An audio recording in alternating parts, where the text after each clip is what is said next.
muito tempo na história da humanidade, acreditou-se que a pobreza era algo inevitável. Na concepção de certas religiões, um desígnio de Deus. Mas hoje o debate sobre a pobreza e a desigualdade social tem outro status na agenda mundial. A erradicação da miséria e da fome é a meta número 1 dos Objetivos do Milênio da ONU. E o entendimento é o de que o que configura a pobreza e a pobreza extrema não são apenas critérios monetários. É a violação da dignidade humana, quando a renda que o cidadão consegue fazer e as condições do contexto em que ele vive não lhe permitem fazer escolhas nem ter acesso a oportunidades. Significa a ausência da capacidade elementar de participar efetivamente da sociedade. E é aí que deve entrar o Estado com o planejamento e políticas de renda, emprego, moradia, saneamento, educação, saúde e por aí vai, a lista é grande. No programa de hoje, que faz parte da série especial de entrevistas do Futura sobre pobreza e desigualdades, nós vamos falar sobre como o tema foi colocado em pauta ao longo da história do Brasil. E eu converso com o Francisco Carlos Teixeira, professor de História Moderna e Contemporânea da UFRJ, a Universidade Federal do Rio de Janeiro. Olá, professor.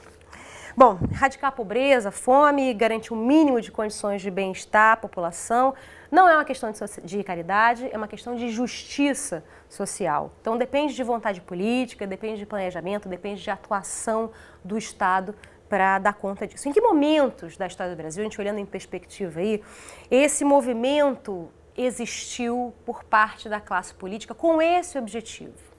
Olha, a identificação do Brasil como um país pobre e atingido profundamente por questões como a fome, como a indignidade social das pessoas, é muito recente na história do Brasil. Nós, durante muito tempo, praticamente todo o Império e toda a República Velha até 1930, nós tínhamos uma concepção meio ufanista do Brasil. O Brasil tem metais preciosos, o Brasil tem campos, florestas, rios, tudo é superlativo, Brasil, né? Tudo superlativo. Mas não se notava, não ficava claro que nesse país superlativo tinham pessoas passando fome, né? Quer dizer, não eram vistas as diferenças e os choques e o fato de que a abundância de meios naturais não é o suficiente, né, para que as pessoas vivam bem, né? Particularmente, isso no Brasil era difícil porque é um país que foi afetado 300 anos, pelo menos, ou 350 anos, pela escravidão. A escravidão é um elemento aqui diferenciador, particularmente quando a escravidão é uma escravidão feita com um grupo étnico diferenciado, né? Isso causou um impacto e muitas vezes para os jovens, principalmente, não se tem ideia de que a escravidão terminou há muito pouco tempo no Brasil. A escravidão foi abolida formalmente em 1888. Nessa data existiam cerca de 800 mil pessoas escravas no Brasil. 800 mil pessoas, mas a população do Brasil era de menos de 10 milhões. Então, 800 quase mil, 10% de toda... Se a gente pegar quem era a população economicamente ativa, então chegava a quase 50%. Né? Então, é um impacto muito grande. Mais do que isso, se perdeu uma chance fantástica em 1888 de fazer uma política de trazer essas pessoas para dentro da sociedade, né? A Lei Áurea, com seu famoso artigo único, né, ela abole a escravidão. E aí? E só, né? Rui Barbosa e o senador Rodolfo Dantas, eles tinham feito uma lei substituta propondo a entrega de terras, reforma agrária, etc., que, claro, não passou. Então, na verdade, ficamos com um peso, uma herança, né, enorme, né, uma dívida social muito grande. Claro que não são só os escravos os pobres, né, os descendentes dos escravos. Chegaram muitos migrantes também pobres, muitos migrantes de origem italiana, portuguesa, espanhola, sem conhecimento, etc., que, enquanto alguns conseguiram avançar muito, outros formaram uma massa de população empobrecida.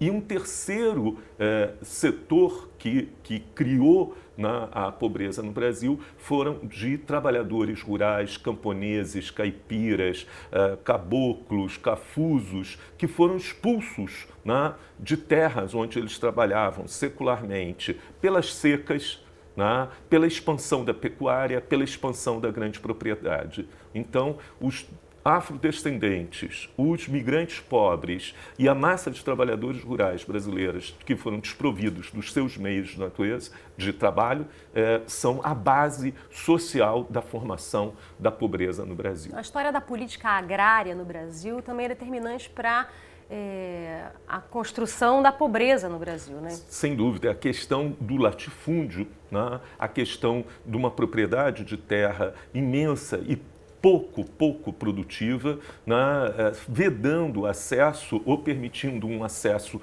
miserável e custoso dos trabalhadores, né, aos seus meios naturais. Então, isso criou bolsões resistentes que se autoalimentavam de pobreza e de miséria no Brasil. Evidentemente, a literatura brasileira, a literatura regionalista, ela fez um trabalho magnífico de expor a fome, né? Graciliano Ramos, em Vidas Secas, teve um papel belíssimo, né, na denúncia da fome, e mesmo a cultura popular, com a famosa canção, né, de Gonzaga, do Gonzagão, né, Asa Branca, descrevendo a questão da pobreza, da miséria, são elementos em que o Brasil passou a conhecer o Brasil.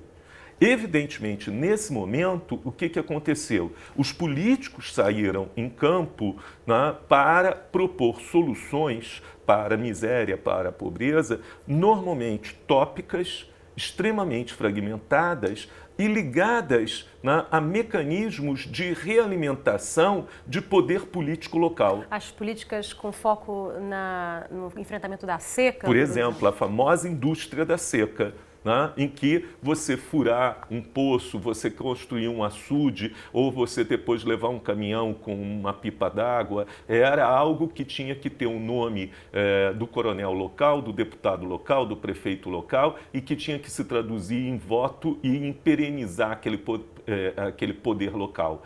E aí surgiu um problema, porque, na verdade, o que acontecia é que a pobreza não deveria ser erradicada, ela deveria ser minimamente minorada, porque senão também se perdiam os mecanismos de coronelismo, de reprodução do poder político local. Então, a indústria da seca, ela era uma forma de manter, né, a pobreza e manter o poder político local, né? Era preciso romper com isso. Né? Quer dizer, o próprio Gilberto Gil, numa canção belíssima, né, ele fala, né, dessa coisa de favores, né? Promete dar um roçado para João, dar um vestido para Maria. As políticas de bem-estar social e de proteção aos trabalhadores na era Vargas, elas cumpriram esse papel? Ou pelo menos indiretamente elas tiveram impacto na redução da pobreza? Eu tenho a impressão que ela faz o start, né? O ponto de partida do processo. Mas elas não são exatamente políticas anti-pobreza, são políticas de amparo a grupos sociais, principalmente o operariado urbano fabril.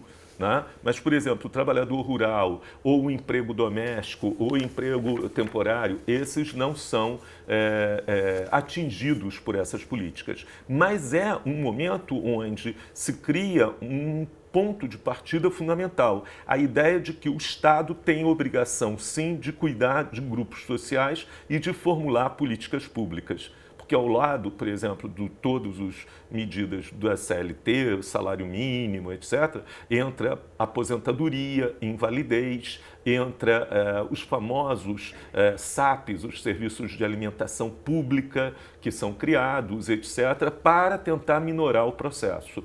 O grande impacto, na verdade, vem com a redemocratização do Brasil na pós-regime civil-militar de 64. Ali, um grupo que estava ligado, e que estava correto, mas que estava ligado à tradição brasileira, falava pelo retorno das liberdades políticas, dos direitos civis. E chegou por trás, principalmente dentro do movimento pela Constituição, pela fazer a nova Constituição de 1988, uma ampliação desses direitos. Não se tratava mais de direito de organizar partido, de liberdade de expressão, liberdade de comunicação, inviolabilidade da pessoa, mas também apareceu ali direito à casa, direito à moradia, direito a trabalho, direito à educação, direito à alimentação. A última PNAD, a Pesquisa Nacional por Amostra de Domicílios, com dados de 2009 a 2011, divulgada em 2012, mostrou que nos últimos 10 anos, de 2001 a 2011, o Brasil, foi a primeira vez que o Brasil teve uma redução tão significativa da pobreza e, ao mesmo tempo, das desigualdades sociais. E aí eu vou fazer uma brincadeira aqui. Nunca antes na história desse país, isso é fruto de uma política especificamente voltada para a redução da pobreza, para a redução das desigualdades, que não aconteceu nunca antes na história desse país? Olha só. É possível dizer isso? Eu diria que tem que ter 2 pontos de equilíbrio. Não há redução da pobreza sem crescimento econômico. Né? Então, não adianta tentar ter política setorial, política específica, se o conjunto do país não crescer. Né? E para ter crescimento econômico era preciso ter estabilidade monetária. Então, na verdade, foi preciso fazer a estabilidade desse país, a macro política funcionar para tudo começar a crescer e poder distribuir. Então, esse é um processo que começa mais de 20 anos. A segunda coisa fundamental só o crescimento econômico também não erradica a pobreza. Né? Elas são complementares. Se eu não tiver crescimento econômico, não adianta eu ter política setorial. Mas se eu tiver só crescimento econômico, eu posso até acelerar a desigualdade, porque vai crescer quem tem mais chance e quem tem menos chance vai crescer menos ou não vai crescer. Então eu tenho que fazer as 2 coisas ao mesmo tempo. É até lugar comum a gente dizer que a corrupção é o ralo por onde vai o recurso que deveria ser empregado em políticas públicas sociais que aumentem o bem-estar social, que reduzam a pobreza, que reduzam as desigualdades. No Brasil, o quanto que a corrupção pode se considerar comeu de recursos que poderiam ser utilizados, como estão sendo utilizados atualmente, no combate à pobreza e às desigualdades? Citando aí agora uma famosa frase do ministro Joaquim Barbosa, a corrupção não tem contabilidade. Então a gente não pode, de forma exata, fazer um cálculo em relação a isso. Mas se a gente apanhar o escândalo do Banestado, do Tribunal do Trabalho em São Paulo, do propinoduto, por aí vai, tudo isso. Do mensalão. O mensalão, todos esses que a gente conseguiu chegar a algumas escalas de valores, nós vamos ver que eles são muitas vezes superiores, por exemplo, ao Bolsa Família. Né? Eles que apanham o dinheiro e tiram do país, né, não podem ser, de maneira alguma, minimizados. Né? Porque os projetos de eliminação da pobreza são projetos que geram pessoas melhores. Um investimento que é absolutamente fantástico, gerar pessoas melhores. Nós conseguimos algumas coisas maravilhosas nisso. Por exemplo, hoje nós temos uma quase universalização das crianças na escola, coisa que é algo inimaginável num país desse tamanho. Mas não conseguimos melhorar a qualidade dentro da escola. Esse é um ponto, né, fundamental nesse sentido. Os recursos que são perdidos em corrupção, se fossem aplicados na melhor formação dos professores e na maior permanência das crianças na escola, eles dariam o ponto de partida de igualdade para uma sociedade muito mais igualitária e justa nesse sentido. Focando na questão da desigualdade.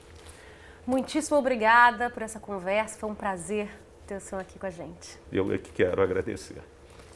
Bom, para você que esteve também com a gente, muito obrigada pela companhia, um grande abraço e até a próxima. Tchau, tchau.